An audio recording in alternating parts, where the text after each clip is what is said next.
तन मिला तुम तप करो, करो कर्म का नाश। रवि शशि से भी अधिक है तुम में दिव्य प्रकाश।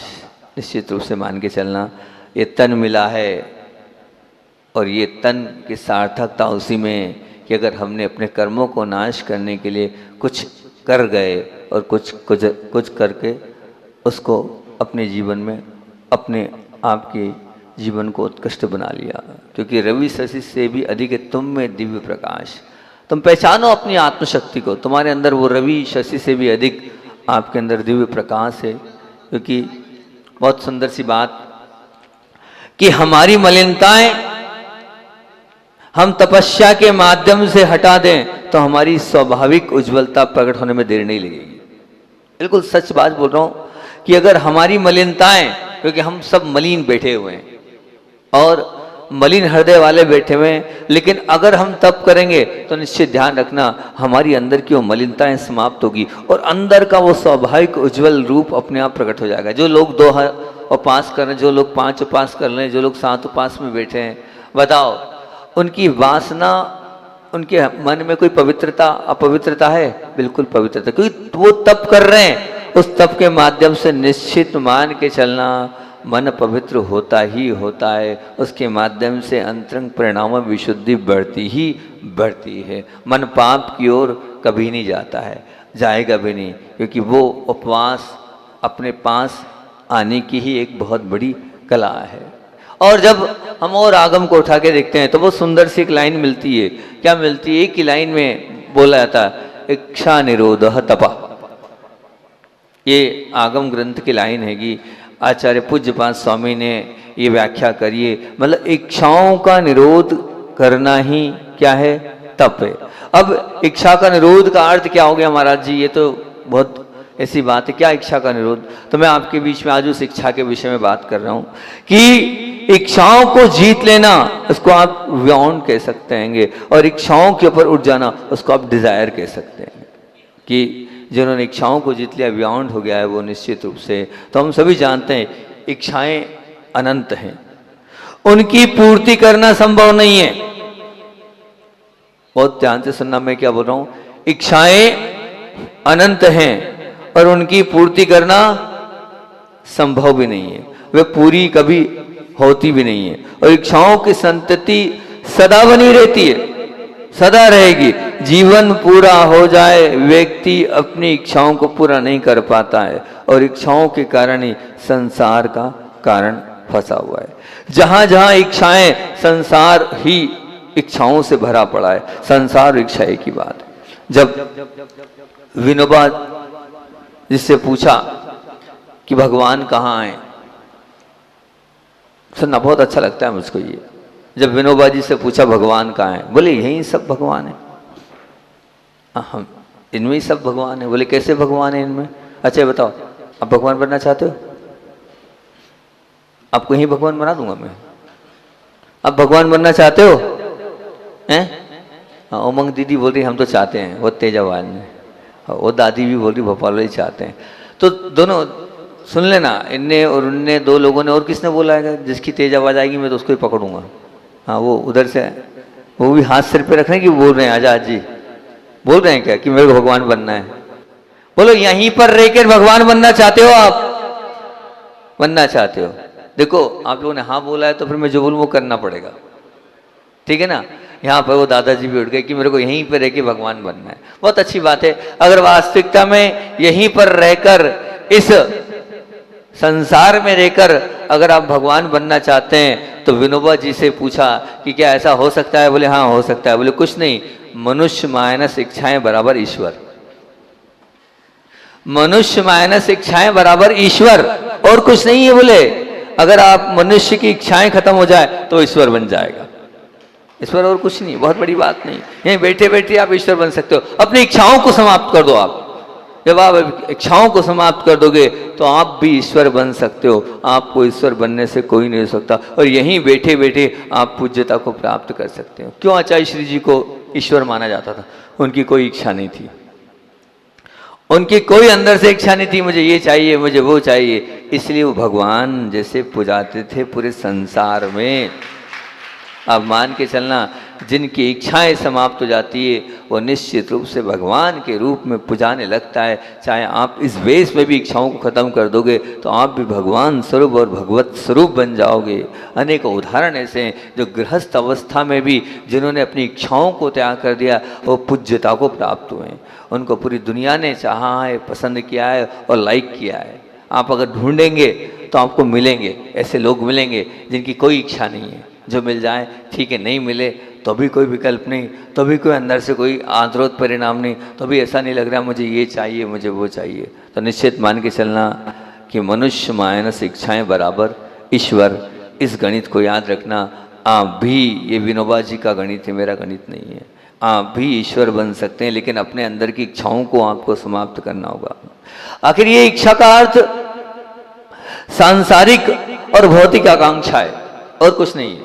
सांसारिक और भौतिक आकांक्षाओं से भरा यह इच्छा है और सबका जीवन इस भौतिक इच्छाओं की पूर्ति करने में ही व्यतीत हो जाता है। आखिरी तक ये चाहिए वो चाहिए तक उसका जीवन समाप्त होता है।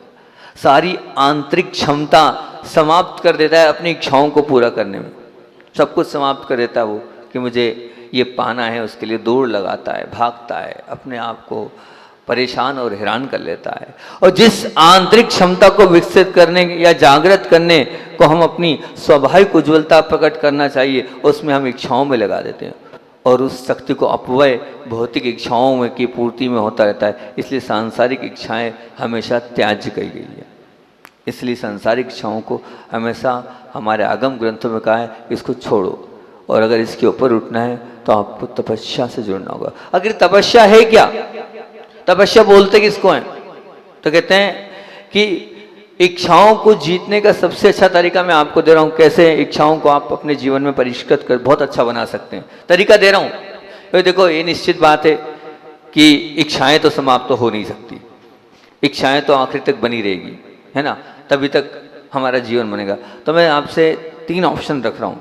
इन 3 ऑप्शनों पर आप थोड़ी मेहनत करना और उस पर वर्क करना, और वर्क करने के बाद फिर कुछ निर्णय में पहुंचना कि हाँ, ये महाराज जी ने कुछ एक तरीका बताया है, और उस तरीके पर अगर आपने कार्य कर लिया, अपने आप को फॉलो अप कर लिया, हो सकता है आपके जीवन में वो तपस्या आ जाए। क्योंकि क्या लिखा? इच्छा निरोध तप। इच्छाओं को शांत करना, दबा देना ही तप है।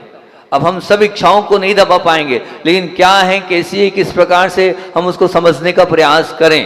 क्योंकि इच्छा निरोध तप की परिभाषा खोलना है तो हमें इच्छाओं के ऊपर पूरा काम करना होगा, तभी हम तपस्वी बन पाएंगे।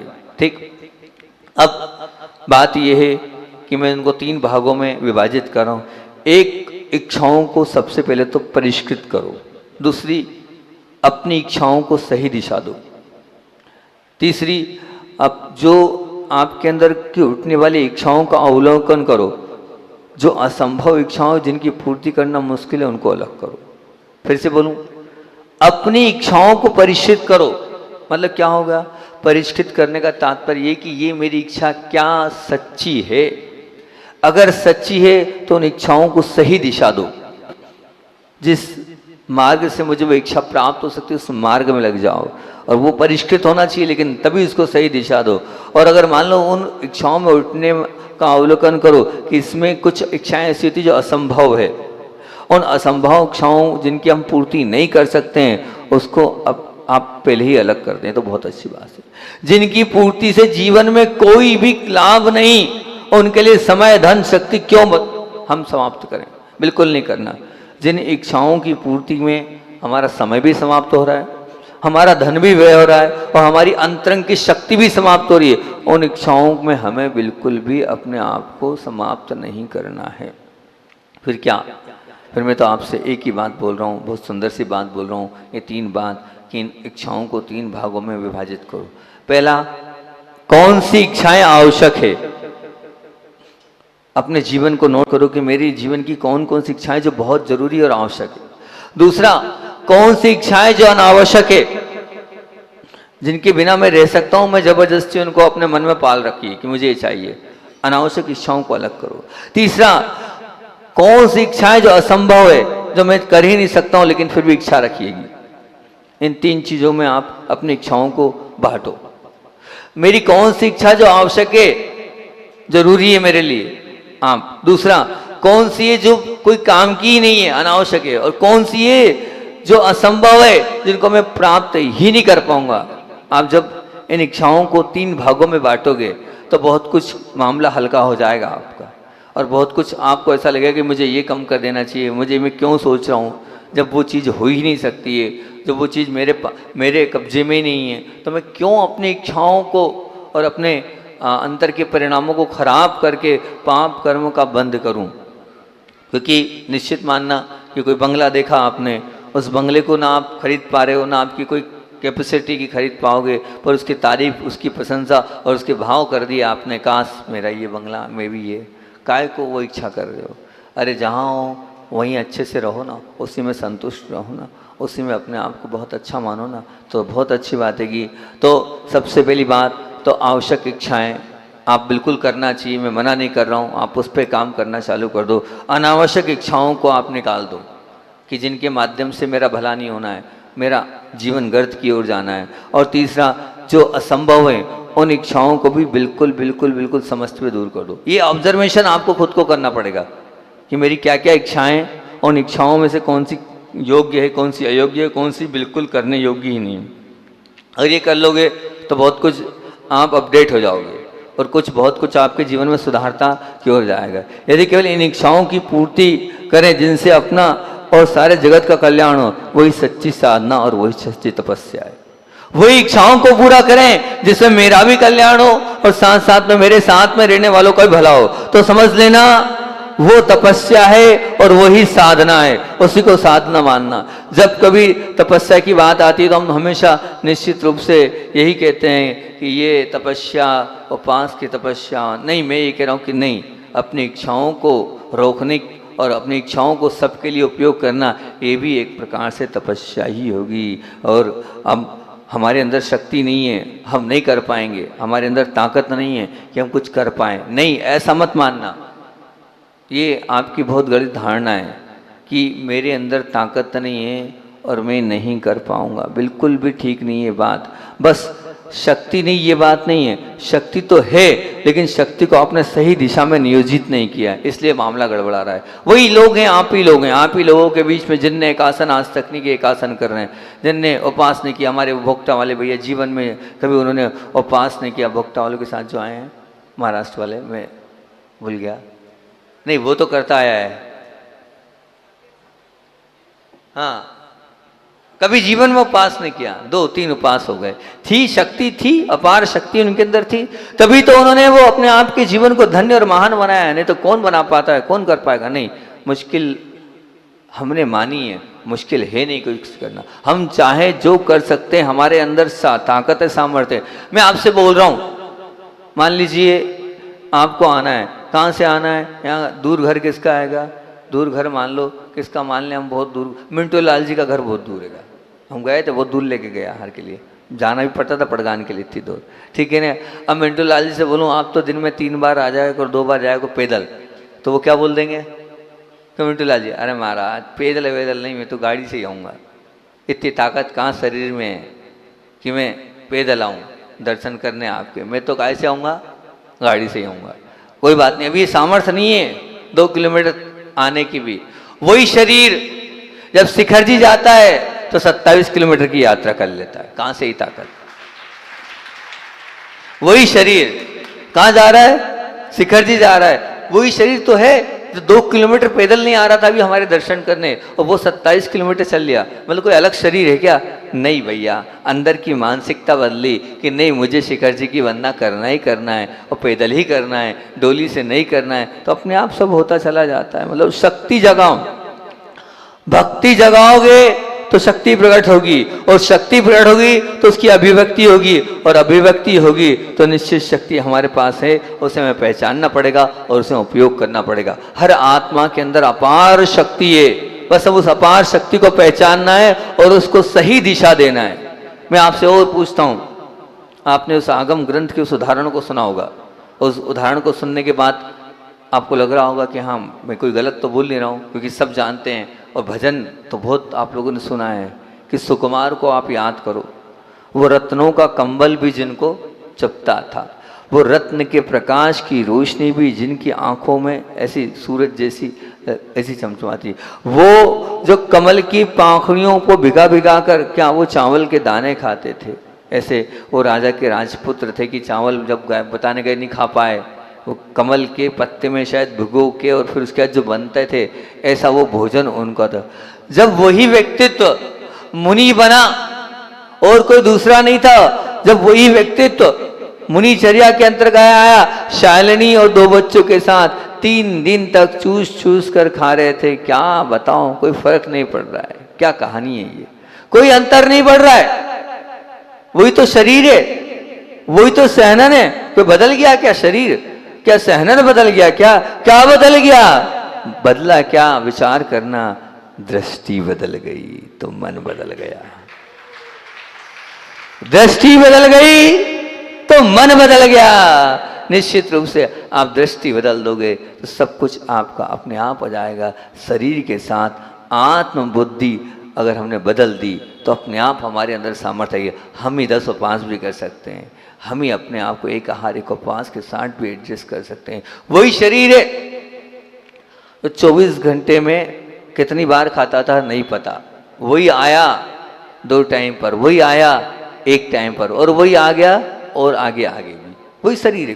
कोई बहुत बड़ी बात नहीं है कि नहीं वो शरीर नहीं है। बस हमने इतनी बात, मेरी आज का क्रीम कोटेशन याद रखना, दृष्टि बदल गई मन बदल गया।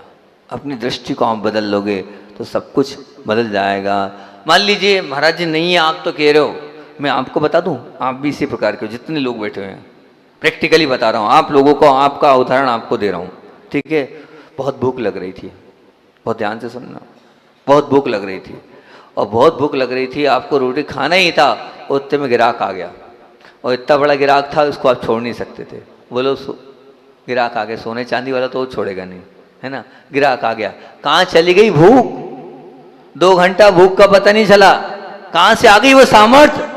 मैं आज से पूछ रहा हूँ किधर किधर है वो शक्ति, बताओ ना। तो हमने अंदर से सोचा नहीं कि हमें भूखा रहना है, तो आप भूखे रह लेते और आप भी उपवास कर लेते और आप भी एक आसन कर लेते, आप भी बिना पानी के और बिना औषधि के रह लेते।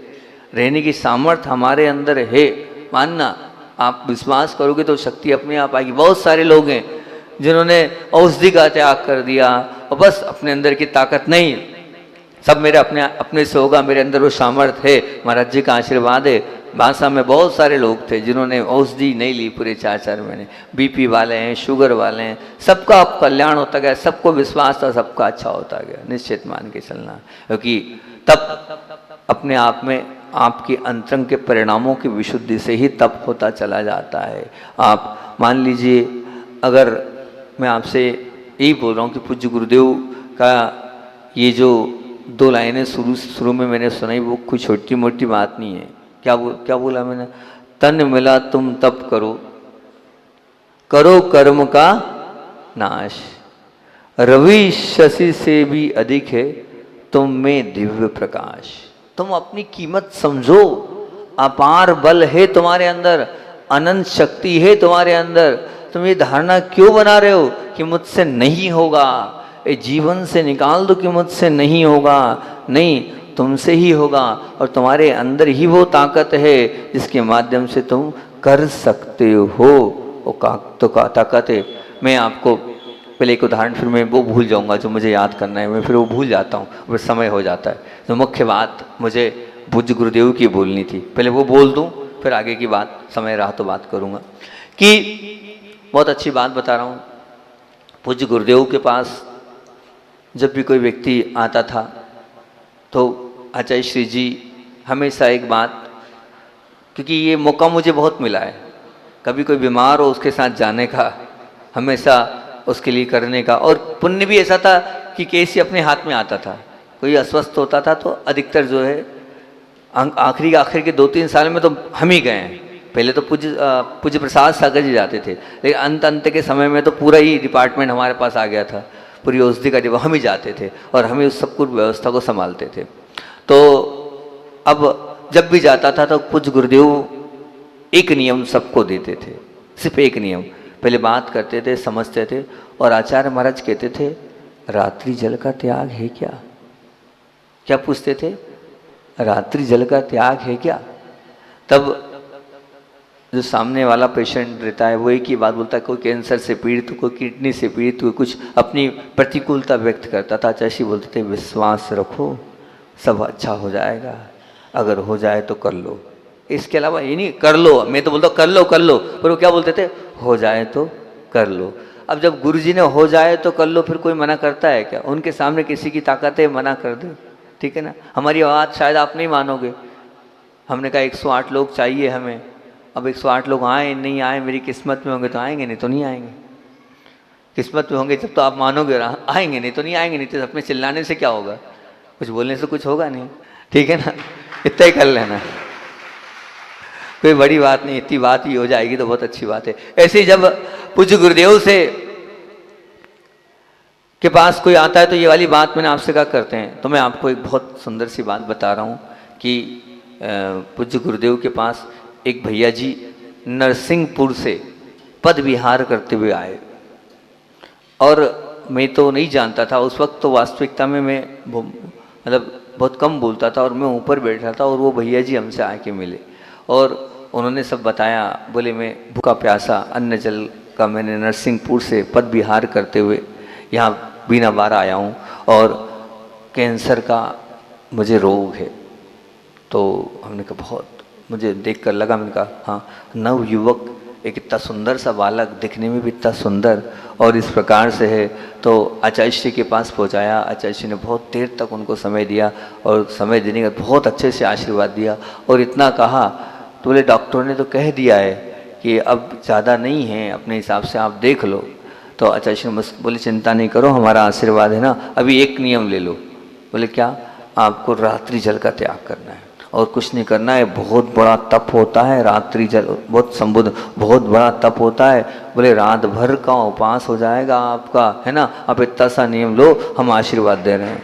आशीर्वाद दिया, और मानना उन्होंने और कोई नियम नहीं दिया और कुछ नहीं दिया, सिर्फ क्या दिया? आशीर्वाद दिया, और ठीक हो जाएगा, मेरी बात मान लो। जब भी गुरुदेव ने कहा और जिसने गुरुदेव की बात मानी, निश्चित रूप से कि उसका भलाई हुआ, उसका कल्याण हुआ। उन्होंने बात मानी, बात मानते ही जो है अपने आप वो कैंसर की गठान समाप्त होने लगी, अपने आप वो कैंसर समाप्त होने लगा। मानना 2 दिन, 10 दिन, 15 दिन, महीने, 2 महीने, 3, 4 महीने बाद वो पता चला, जो डॉक्टर कह रहा था कि नहीं हम कुछ नहीं कर पाएंगे, वो कैंसर की गठान समाप्त, दी एंड हो गई वो गठान। अब क्या था? वो आ गया गुरु चरणों में वापस, आचार्य श्री जी वो तो समाप्त हो गई, अब आप मुझे ब्रह्मचर्य व्रत देकर मेरा कल्याण करो, मैं अब जो है निश्चित रूप से मुनि बनकर और आपके साथ रहना चाहता हूँ। आचार्य श्री मुस्काए और उन्होंने कहा बहुत अच्छी बात है की। फिर उन ब्रह्मचारी जी को कहाँ भेजा? तो उनको समय सागर जी के पास भेजा। फिर ललितपुर में उनकी दीक्षा हुई, जिनका नाम निरासव सागर जी आज भी संघ में विद्यमान है, आज भी है। एक छोटा सा तप, रात्रि जल के त्याग का तप, इतना सा तप दिया था गुरुजी ने, कोई बहुत बड़ा तप नहीं दिया था। इतने से तप के माध्यम से, और ये एक नहीं है, ऐसे बहुत सारे उदाहरण हैं। ये तो मैंने एक सुना दिया आपको, निराशा। मेरे को आज चिंतन में आ रहा था किसका सुनाऊं किसका सुनाऊं, नाम मुझे याद नहीं आ रहा था। मैंने दीदी पास खबर पहुंची, वो नरसिंहपुर वाले महाराज जी का नाम क्या है, मैंने नाम तो बता दो, क्योंकि उदाहरण तो 4-5 और हैं, लेकिन मैंने कहा ऐसे साधक का उदाहरण सुनाओ ना जो सब जानते हैं और सब देख लेना। अभी भी जबलपुर में साधना रत हैं, समय पूज्य आचार्य महाराज जी के संग में वो। तो ये साक्षात उदाहरण आपके सामने मैं सुना रहा हूँ, जिन्होंने छोटा सा त्याग किया, गुरु की बात मानकर उनका भला हो गया, कोई किंतु नहीं। अभी हमारे ये बोल रहे थे, कौन अभी संजीव भैया कि, और वो हमारे रात को वो भी बोल रहे थे कन्नी भाई कि हमारे पंचकल्याणक जो सेतपुर के पंचकल्याणक के अध्यक्ष थे, वो अध्यक्ष जो महोदय थे, वो 1-2 बातों को लेकर उन्होंने हमारा विरोध किया। नहीं महाराज आप समझते नहीं हैं, ये सब तो ठीक नहीं है, आपको आप समझो बात को। और वो उन्हें विरोध किया और वो काम, और हमने कहा वो काम हुए नहीं। और योग संयोग से है कि उनको कुछ लग कर गई, कुछ गड़बड़ भी हो गई उनके साथ। तो बोलता जब वो बोले जब भी मैं महाराज से मना करता हूँ, एक तो शारीरिक समस्या अलग आती है और काम भी नहीं होता है, उन्होंने जो बोल दिया वो। तो उन्होंने वो जब सब बच्चों से एक ही बात बोलते थे, बॉस इज ऑलवेज राइट। क्या बोलते थे? Boss is always right. अपन अपने को उनके सामने किंतु परंतु नहीं करना, बस वो खत्म कर दो, और कोई किंतु परंतु करेगा नहीं। सब बच्चों से एक ही बात बोल रहे कि तुमने वहाँ सेतपुर पंचन जितना युवा वर्ग लगा था। तो निश्चित रूप से गुरुदेव के सामने कभी अपने कुछ करना है किंतु परंतु नहीं करना चाहिए, करना भी नहीं है। और आज तप का दिन है। आज काय का दिन है? तप का दिन है। और तप के दिन में एक बात ध्यान रखना, एक दो दिन के नियम देते ही नहीं हूँ मैं, तो जिंदगी भर की बात करता हूँ। खुली बात है कि मैं तो आपके जीवन को सुधारने के लिए, क्योंकि अब अगले साल तो मैं आऊँगा नहीं और ना आप मेरे पास आओगे। तब कितने होते हैं? कितने होते हैं तब? और मैं बोल रहा हूँ ये 12 प्रकार के तब आप भी करते हो घर में रह के, होता है। आप ये मत समझना नहीं कर रहे हो। कैसे महाराज जी? सबसे पहले तब कौन सा होता है? अनशन। ये अनशन आप करते हो क्यों? अब जब डॉक्टर बोल देता है तो आप उपवास करते ही करते हो। वैद्य बोल देता है भैया कम खाओ तो उपवास हो ही जाता है। उधर भी आप करते हो। कब? जब बाहर गांव जाते हो तो टिफिन ले जाते हो तो 17 चीज खत्म हो जाती है, और जितना है 4 रोटी ले गए, 4 रोटी खाना पड़ेगा, उधर भी हो जाता है। रस परित्याग भी आप करते हो क्यों? रस परित्याग कैसे हो गया महाराज जी? बोले जब रस परित्याग तब होता है जब घर में हमें बहुत सारी चीजें मिलती है, और लेकिन घर के बाहर हम जब जाते हैं, और घर के बाहर तो रोज जाते हैं और रोज कुछ मिलता नहीं है, तो रस परित्याग भी होगा। विविक्त शय्यासन भी करते हो। कब? जब कोई घर में नहीं रहे और आप रहते हो, विविक्त शय्यासन भी हो गया। काय क्लेश भी करते हो। दुकान पर खड़े खड़े दुकानदारी कर रहे हो, और काय क्लेश भी हो गया। और वृत्ति परिसंख्यान भी करते हो। कैसे वृत्ति परिसंख्यान? कैसे? अपनी इच्छा से ये बना के दे दो, नहीं बोलते आप लोग? दाल बाटी चाहिए तो ये वृत्ति परिसंख्यान, ये तो वृत्ति अपनी इच्छा से खाना, ये वृत्ति परिसंख्यान तब भी आप लोग कर ही लेते हो। और साथ साथ में आप अंतरंग भी कर लेते हो। क्या? गलती हो जाती स्वारी बोल देते हो तो प्रायश्चित भी आप कर लेते हो, है ना। और विनय भी आप करते हो। कब? हमारी तो करते ही करते हो, लेकिन क्या आप ग्राहकों की विनय भी कर लेते हो, बड़े विनय से उनके साथ पेश आते हो, तो विनय तब भी आपका हो ही जाता है। वैयावृत्ति भी आप कर लेते हो, सबकी भी करते हो। और क्या कोई ग्राहक या कोई ऐसा कोई मतलबी व्यक्ति जिससे अपना मतलब निकालना है, उसको बहुत प्यार से बात करोगे, उसको ठंडा गर्म पिलाओगे, उसकी वैयावृत्ति करोगे, वो भी कर लेते हो। स्वाध्याय भी कर लेते हो। क्या? अब व्यापार में भाव तोल देखने के पेपर भी पढ़ लेते हो आप, वो स्वाध्याय भी आपका हो ही जाता है, ऐसा नहीं है कि नहीं होता। विस्तर भी कर लेते हो। क्यों? अगर कोई इनकम टैक्स सेल्टस वाला आता है तो बड़े अलर्ट होके रहते हो, आने वाले हैं, तो वो भी आपका हो जाता है, ऐसा नहीं है ना। और ध्यान भी आप कर लेते हो। ध्यान कब करते हो? ध्यान इसलिए करते हो कि जब कोई आता है, आप जिस ग्राहक की आज्ञा मान लो, तो बड़े ध्यान से उस ग्राहक से आप अपनी डीलिंग करते हो, कहीं फेल नहीं हो जाए। तो निश्चित रूप से 12 तप आप भी कर रहे हो और 12 तप हम भी कर रहे हैं। दोनों हम सब मिलके 12 तप में लगे हुए हैं। लेकिन 12 तप की सार्थकता जब ही हो आएगी जब सच समीचीन रूप से सही दिशा में आपका कदम बढ़ेगा, तो ही ये मान के चलना 12 तप से आप जुड़ पाओगे, नहीं तो नहीं जुड़ पाओगे। अंत में आपसे इतना ही बोल रहा हूँ। मैं क्या बोल रहा हूँ? सबसे एक ही भावना रख रहा हूँ। क्या भावना रख रहा हूँ? क्या भावना रख रहा हूँ? मेरी भावना पे ध्यान देना। रात्रि जल का त्याग की मैंने आप लोगों से भावना रखी है। उस रात्रि जल के त्याग से अपने आप को जोड़ लेना तो बहुत अच्छी बात है कि घड़ी टिक टिक कर रही है। बोलिए आचार्य वन विद्यासागर जी महामुनि राज की जय।